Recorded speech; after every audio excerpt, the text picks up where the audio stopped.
Cinema கதை கட்டுரை எல்லாம் சொல்லும் போது என்ன செய்வாங்கன்னா அந்த ஃபர்ஸ்ட் ஃப்ரேம்லயே மிரட்டணும் அப்படிம்பாங்க. முதல் ஃப்ரேம்லயே இங்க தமிழ் தாய் வாழ்த்திலே மிரட்டிட்டாங்க. ஃப்ரேம் ஆரம்பிக்கிறதுக்கு முன்னாடி தமிழ் தாய் வாழ்த்து 2 நிமிஷத்துல முடிஞ்சிருமேன்னு பார்த்தா போய்கிட்டே இருக்கு. பரத கண்டம் இங்கே கேள்விப்பட்டமே அப்படின்னா அதெல்லாம் குமரி கண்டமா மாத்தி ரொம்ப நாள் ஆயிப்போச்சு. திராவிடர்கள் திருநாடு தமிழ் தலைவாதி வேற வரி இருந்துச்சு. அண்ணே வந்து சொல்லிக்கிட்டே இருப்பார், மாத்துவேன், எல்லாத்தையும் மாத்துவேன், பூராத்தையும் மாத்தி விடுங்க.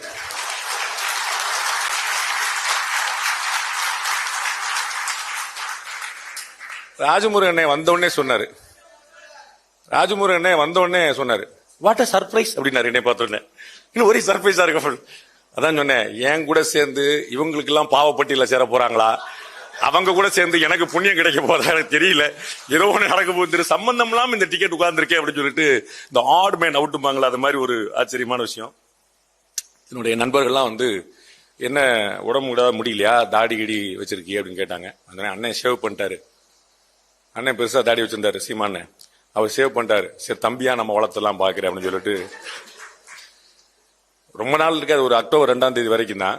ஏன்னா அக்டோபர் 2ஆம் தேதி இங்க இன்னொரு அண்ணன் வந்து மதுவிலக்குக்காக ஒரு மாநாடு நடத்துறாரு. அன்னைக்கு நைட்டோட மதுவிலக்கு ஒளிஞ்சிரும், ஒன்னும் மது பிரச்சனை இருக்காது. அதனால மறுநாள்ல இருந்து ஒன்னும் பிரச்சனை இல்லை, அப்படியே கொண்டு போயிடலாம். நம்ம எப்பயுமே முதல்ல பேசிட்டா கொஞ்சம் நிம்மதி. நம்ம வந்து நமக்கு ஒன்றும் கவலை கிடையாது, நம்ம வந்து பேச நினைச்சிட்டு பேசிட்டு போயிடலாம். அந்த 2வது 3வது பேசினாலே இந்த சிக்கல் வந்துடும். ராஜமுருகன் பேசும்போது அப்படி கவனிச்சுட்டே இருந்தேன், ஆஹா ஏதாவது பிரச்சனை வரப்போதா அப்படி பாத்துக்கிட்டே இருந்தேன். இந்த பார்ப்பனர்கள் அப்படின்னாரு, ஆஹா இன்னைக்கு நம்ம தான் பிரச்சனை போல அப்படின்னு அப்படியே ரெடி ஆயிட்டேன். அப்புறம் நல்ல மனுஷன் வந்து நம்ம பக்கம் விட்டுட்டு அண்ணன் சீமான் மேல ஏதோ கோபம் போல அதை வந்து மறைமுகமா சொல்லிட்டாரு, கம்யூனிசமும் தமிழ் தேசியமும் ஒண்ணு அப்படின்ட்டு. நான் எங்க அண்ணன் எவ்வளவு பெரிய உயரம் தொடர்ந்து நினைச்சுக்கிட்டு இருக்கிறேன், கம்யூனிஸ்ட் அதுவும் ஒண்ணு சொன்னோன்னே எங்க அண்ணன் எவ்வளவு கம்யூனிஸ்டுகள் எங்க இருக்காங்க. எங்க அண்ணன் ஏன் முன்னாடி தான் சொன்னாரு, கம்யூனிஸ்ட் கட்சி என்னோட ஒரு ஓட்டு கூட வாங்கிருச்சுன்னா நான் கலைச்சிட்டு வந்து கட்சியில சேர்ந்துடுறேன்ட்டாரு ஒரே அடி. அவர்கள் பாவம் வந்து ஒரு கடுமையான முயற்சி எடுத்துக்கிட்டு இருக்கிறாங்க சித்தாந்த ரீதியில. அண்ணன் வந்து ஒரு தனி மனிதராக பெரிய விஷயத்தை கட்டமைச்சுக்கிட்டே இருக்கிறாரு. நந்தன் படம் ஒரு ஆச்சரியமான அனுபவம்.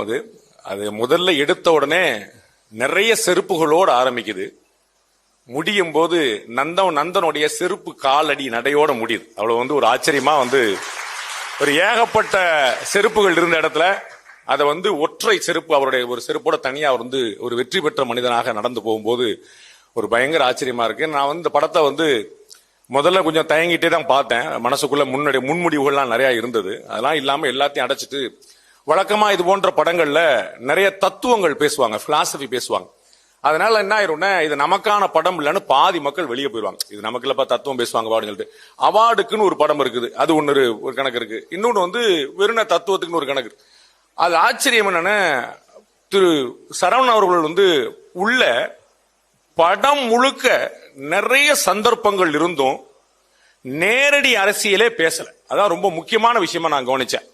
பிளஸ் ஜாதிய தத்துவங்களை அவர் வந்து வசனங்களா எடுத்து வைக்கல. ஒரு மனிதன் அவன் வந்து சமுதாயத்துல நசுக்கப்பட்டவனா இருக்கிறான், அவன் மேல வர்றதுக்கான ஒரு முயற்சி வந்து எப்படி ஒரு நகைச்சுவையாக, கேலியாக, எல்லலாக, பிறகு கொடூரமாக மாறுகிறது அப்படிங்கிறத, அந்த கதைக்கு என்ன தேவையோ அந்த இடத்துல நிப்பாட்டினாரு. ஒரு நண்பனாக திரு சரவணன் அவர்களுடைய இந்த அற்புதமான முயற்சியை நான் வந்து மனசார பாராட்டுறேன். நிறைய சந்தர்ப்பங்கள் கிடைச்சு இது வந்து ஒரு அரசியல் நெடி, ஜாதிய தத்துவ நெடி, அதெல்லாம் வந்து பயங்கரமா அடிச்சிருக்கக்கூடிய இடத்துல அதை அப்படியே லிமிட் பண்றாரு. அதை வந்து பார்க்கிறவர்களுக்கே புரியும் அப்படிங்கறதா நிப்பாட்டார். எங்களுடைய சொந்த ஊர் சிறுவிழுத்தூர் பக்கத்தில் இருக்கக்கூடிய ஊர் போல கள்ளக்குறிச்சியிலும் தமிழ்நாடு முழுக்க ஏகப்பட்ட இடங்கள்ல இருக்கக்கூடிய பட்டியலினத்தை சேர்ந்த ஊராட்சி மன்ற தலைவர்கள் எங்களால நாற்காலியில உட்கார முடியல, நான் தான் தலைவர் ஆனால் நாற்காலியில உட்கார முடியல அப்படின்னு சொல்லி சொல்றாங்க. நாம எல்லாரும் பெரியார் மண் என்று பெருமை சொல்கிறோம். திரு சசிகுமார் அவருடைய நடிப்பு ரொம்ப பெரிய ஆச்சரியம். நம்ம வந்து எடுத்த எடுப்புலயே வந்து எனக்கு ஒரு டவுட் வந்துருச்சு, எப்படி அவரு பொருந்துவாரு, நல்லா சிகப்பா இருக்காரு அண்ணன், அது வந்து எப்படி இந்த இடத்துல வேற வந்து எப்படி நிக்கும், அவர் வந்து வேற மாதிரியான ஒரு தோற்றங்களை பார்த்துட்டு இதுல வந்து அடி அடி அடின்னு அடிச்சு வேற மாதிரி துவைக்கிறாங்களே எப்படி பார்த்தா ஒரு 5-6 நிமிஷத்துக்கு பிறகு அப்படியே அது ஜெல் ஆயிட்டாரு. அந்த கேரக்டரா தான் நந்தனா தான் தெரிஞ்சாரே தவிர திரு சசிகுமார் அப்படிங்கிற ஒரு நடிகராகவோ ஒரு இயக்குநராகவோ ஒரு திரையில இருக்கக்கூடிய பிரபலமாக தெரியல, ஒரு நந்தனாகவே முழுசா மாறிட்டார் அப்படிங்கிறத பாக்குறோம். திரு சசிகுமார் அவர்களுக்கு இந்த புரட்டாசி சனிக்கிழமை ஏகாதசி நாளில் அவருடைய இனிய பிறந்த நாளுக்கான வாழ்த்துக்களையும் சேர்த்து தெரிவித்துள்ளோம்.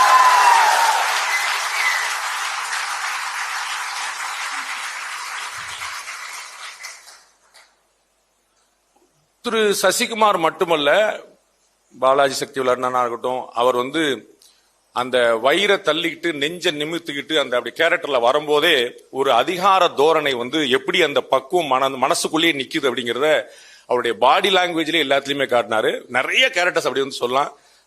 அவங்க மனைவியா நடிச்சவங்க, திரு சசிகுமாரோடைய மனைவியா நடிச்சவங்க, இது மாதிரி ஏகப்பட்ட அண்ணன் சமுத்திரக்கனி அவர்கள் அந்த காலில் ஒரு சின்ன ஒரு மாற்றுத்திறன் இருக்கு அப்படிங்கறத வந்து அதை காட்டுறதுக்கான பெரிய ஸ்பேஸ் கிடைக்காது. ஆனா அவர் லைட் அப்படி தள்ளி விடும் போது அப்படி அந்த தடுமாறுற காட்சியில ஒரு பியூட்டிஃபுல்லா பண்ணிருப்பாரு. அந்த ஒரு ஃப்ரேம் தான் அது வந்து ரொம்ப ஆச்சரியமா பண்ணிருப்பாரு. அது மாதிரி நிறைய திரு ராஜமோகன் குறிப்பிட்டது போல இது வந்து ஒரு செய்தி சொல்ல வந்த படம் அப்படிங்கிறதோடு நிறுத்தாம அதை தாண்டி வந்து ஒரு கலைப்படைப்பாக மாத்திரக்கான ஒரு நிறைய முயற்சிகள் நடந்தது. என்னுடைய சகோதரி உள்பட நிறைய பேர் அதுக்கு வந்து கடுமையா உழைச்சாங்க. அது வந்து கமர்ஷியலா எப்படி போகணும் என்னங்கிறதெல்லாம் தாண்டி என்னுடைய சகோதரர் நண்பர் திரு சரவணன் அவர்கள் நானே இதை பண்றேன்னு சொல்லி முழுக்க எடுத்து கிளம்புனது வந்து ஒரு அசாதாரணமான முயற்சி. இந்த முயற்சி வந்து பாராட்டப்பட வேண்டியது அப்படின்னு திரு சீமான் போன்றவர்களுக்கு மட்டும்தான் தோன்றும், வேற யாருக்குமே சாதாரணமா தோணாது. நான் நிறைய வியக்கிறேன். இதை வந்து பெரியார் மண் என்று பெருமை பேசுபவர்கள், சமத்துவம் வந்துவிட்டது என்று பேசுபவர்கள், அல்லது நாங்கள் தான் பட்டியலின சமூகத்துக்கான போராளிகள் என்று தங்களை அடையாளப்படுத்திக் கொள்வர்கள், அரசியல் ரீதியாகவும் திரைத்துறையிலுமே நிறைய பேர் அந்த மாதிரி இருந்து அவர்கள் இந்த படத்தை பற்றி வெளிப்படையாக, ஒருவேளை திரு சரவணன் தனியா சொல்லிருக்கலாம் ரகசியமா, வெளிப்படையாக ஏதாவது சொன்னாங்களா அப்படின்னு நான் வியக்கிறேன். அப்படி ஏன் அவங்க என்டார்ஸ் பண்ணல அப்படிங்கிற எனக்கு ஒரு பெரிய ஆச்சரியமா இருக்கு. ஏன் வந்து அவர்கள் வெளிப்படையாக பேசல அப்படிங்கிறது ஆச்சரியமா இருக்கு. சரவணன் அவர்கள் வந்து நான் என்னுடைய நண்பர், அவர் என்ன சமூகம்லாம் எனக்கு தெரியாது. நாங்க கேட்டதில்ல. முதல் நாள்ல இருந்து நாங்க நிறைய கட்டி உருண்டு சண்டை போட்டு பேசி விவாதம் பண்ணி நிறைய வி ஸ்பெண்ட் டைம் லாங் நிறைய பண்ணிருக்கோம். ஒரு நாளும் அவர் என்ன சமூகம்னு எனக்கு தெரியாது, நான் கேட்டதில்ல. ஆனா அவர் வந்து இவ்வளவு அக்கறையா ஒரு ரத்தமும் சதையுமா நகமுமா அப்படி ஒரு ஆச்சரியமான ஒரு படைப்பை கொடுத்திருக்கும் போது இது பேசக்கூடியவர்கள்ட்ட இருந்து ஏன் அந்த என்டார்ஸ்மெண்ட் வரல அப்படின்னு வியக்கிறேன். அப்பதான் திரு சீமான் எப்படி உயர்ந்து நிற்கிறாருங்கிறதையும் சேர்ந்தே புரிஞ்சுக்கிறேன்.